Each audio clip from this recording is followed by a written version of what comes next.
कौन हड़प करके बैठा हुआ है? वक्फ बोर्ड लेकर के बैठा हुआ है। देवबंद जमात का मतलब समझते हैं क्या है? आप जिस देव की पूजा करते हैं उसको बंद करना। अच्छा, देवबंद यही मतलब ही निकलता है, आप जिस देव की पूजा करते हैं उसको बंद करना।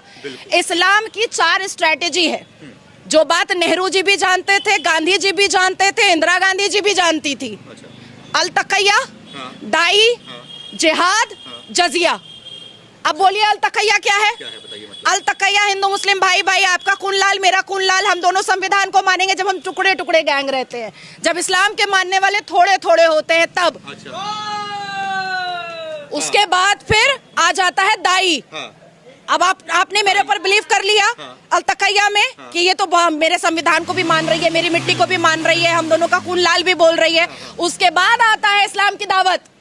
आपका धर्म खराब, मेरा इस्लाम अच्छा। आपका धर्म में इतने सारे भगवान, मेरे इस्लाम में एक ही अल्लाह। आपके धर्म में महिलाओं की इज्जत नहीं है, मेरे इस्लाम में महिलाओं की इज्जत है। आप अगर 5 सेकंड के लिए भी कन्विंस हो गए, वहीं पे मेरी जीत है। और अगर आप कन्विंस नहीं हुए, तब आता है जिहाद। निकालो तलवार और बोलो सुमित को कि गला सरतन से जुदा, सरतन से जुदा, वही होगा। उसके बाद आता है जजिया कि सनातनियों के घर से अगर एक गला कट गया, फिर भी घर वाले नहीं माने और इस्लाम कबूल नहीं किए, तब आएगा जजिया कि तुम हमको संपत्ति दो, प्रॉपर्टी दो, बहू दो, बेटी दो, सब कुछ दे दो, तभी हम तुमको माफ करेंगे, नहीं तो नहीं माफ करेंगे। ये मतलब होता है। हाँ, ये 4 स्ट्रैटेजी है इस्लाम वालों की, और ये 4 पर चल रहे हैं, चलते आ रहे हैं। और अब भी अगर सनातनियों को नहीं समझ में आ रहा है तो और कैसे समझाया जाएगा भाई? मुझे तो मतलब दुर्भाग्य लगता है कि मजारों पे सनातनी जा करके मुंह का बदबू लेते हैं, पानी फुकवाते हैं। काहे को जाते हो भैया मजार पे? कौन मुसलमान दाढ़ी टोपी वाला मंदिर जा रहा है जो तुम जाते हो मजार पे?